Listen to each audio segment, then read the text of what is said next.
नमस्कार दोस्तों, स्वागत है आपका हिंदी नॉलेज शो में। तो दोस्तों, बहुत ज़्यादा बड़ा बवाल हो चुका है।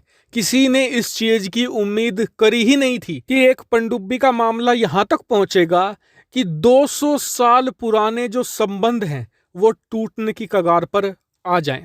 दरअसल ये पूरा मामला हुआ था परसों से शुरू, और मैं पिछले 2 दिनों से आपको इस पर वीडियो बनाकर अपडेट दे रहा हूँ। जिन्हें नहीं पता, शॉर्ट में बता देता हूँ कि ऑस्ट्रेलिया फ्रांस से पनडुब्बी खरीदने वाला था और इस सौदे की कीमत थी 80 अरब डॉलर। आप समझ सकते हैं, बहुत बड़ा अमाउंट है। भारत का तीनों सेनाओं का एक साल का जो बजट होता है वो 70 अरब डॉलर होता है, उससे भी 10 अरब ज्यादा सिर्फ और सिर्फ इतनी कीमत की ऑस्ट्रेलिया पनडुब्बी खरीदना चाहता था। इसको लेकर 2016 से फ्रांस के नेवल ग्रुप से ऑस्ट्रेलिया बात कर रहा था, लेकिन ऑस्ट्रेलिया इस सौदे से खुश नहीं था, क्योंकि जो ये नेवल ग्रुप है ये कह रहा था कि हम आपको डिलीवरी 2030 के बाद स्टार्ट करेंगे, जबकि ऑस्ट्रेलिया की मांग ये थी कि चीन लगातार धमकी दे रहा है हमले की ऑस्ट्रेलिया को, तो ऐसे में हमें पनडुब्बी आने वाले 3-4 साल के अंदर ही चाहिए होगी। और इसी बीच अब हुआ क्या कि अचानक से अमेरिका और यूके की एंट्री हुई। दोनों ने ऑस्ट्रेलिया को कहा कि 2025 से हम आपको डिलीवरी स्टार्ट कर देंगे। अब ऑस्ट्रेलिया को ये डील अच्छी लगी, उन्होंने ये सौदा दे दिया अमेरिका और यूके को। अब फ्रांस इस बात से बेहद ज्यादा गुस्सा हो गया। क्यों? सबसे पहले तो बहुत बड़ा नुकसान था। जो 80 अरब डॉलर होते हैं ये छोटी अमाउंट नहीं होती है। फ्रांस की रक्षा बजट से भी दुगना है ये। जी हाँ, आप समझ सकते हैं, बहुत बड़ी रकम थी। अचानक से एक रात के अंदर फ्रांस के हाथ से ये पैसे चुटकियों में निकल गए। अब इस बात से फ्रांस गुस्सा है। फ्रांस ये कह रहा है कि ऑस्ट्रेलिया ने ये डील देने से पहले एक बार भी हमें इन्फॉर्म नहीं किया। वहीं अमेरिका को भी ये कहा जा रहा है फ्रांस की तरफ से कि आपने भी हमारी पीठ में छुरा घोंपा है। आपको एक बार ये डील करने से पहले हमसे पूछ लेना चाहिए था। हम दोस्त हैं, दोस्त एक दूसरे के साथ ऐसा नहीं करते। लेकिन अब यह गुस्सा और बढ़ चुका है।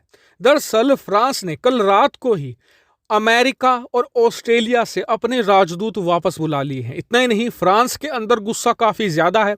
बताया जा रहा है कि नौबत यहां तक आ सकती है कि कुछ समय के लिए फ्रांस अपने सभी संबंध अमेरिका से तोड़ ले, क्योंकि इस समय फ्रांस के जो राष्ट्रपति है इमैनुअल मैक्रो, उन पर बहुत ज्यादा प्रेशर है कि अमेरिका को वो कुछ सबक सिखाएं। इतना ही नहीं, फ्रांस के अंदर तो बात ये भी चल रही है कि अब फ्रांस को नाटो से भी बाहर आ जाना चाहिए और जो दूसरे बड़े रीजनल पावर्स हैं जैसे कि भारत के साथ अलायंस को बिल्ड करना चाहिए। अमेरिका अब क्या कह रहा है? अमेरिका ये कह रहा है कि हम संबंध नहीं तोड़ने देंगे। 200 साल पुराने संबंध है फ्रांस के साथ हमारे, और फ्रांस हमारा ओल्डेस्ट अलाई है। हम यहाँ पर पूरी कोशिश कर रहे हैं फ्रांस को मनाने की, लेकिन अभी के लिए जो रिपोर्ट्स हैं फ्रांस कतई भी मानने को तैयार नहीं है। अब इस बात पर कई लोग ये भी कह रहे हैं कि फ्रांस ओवर रिएक्ट कर रहा है, और इसके पीछे कारण है। दरअसल अब से कुछ महीने बाद फ्रांस के अंदर है राष्ट्रपति के चुनाव, और जो अभी राष्ट्रपति हैं इमैनुअल मैक्रो, उनकी जो विरोधी पार्टियां हैं वो ये माहौल तैयार कर रही हैं कि ये इमैनुअल मैक्रो की जो नाकामी है उसकी वजह से हमारे हाथों से ये डील निकल गई। ये भी कहा जा रहा है कि इमैनुअल मैक्रो एक कमजोर नेता है, अमेरिका से दब जाते हैं। तो ऐसे में मैक्रो को कुछ यहाँ पर ऐसा करना पड़ेगा जिससे कि लगे कि वो दबंग नेता हैं, वो डरते नहीं है किसी से, अमेरिका से भी नहीं, और इसीलिए उन्हें कुछ एंटी अमेरिका यहाँ पर कदम भी उठाने पड़ेंगे। ताकि अब मैंने आपको सारी डिटेल दे दी है। अब आप सारी चीजों को कंक्लूड करके आप बताइए आपका क्या व्यू पॉइंट होगा निष्पक्ष तरीके से।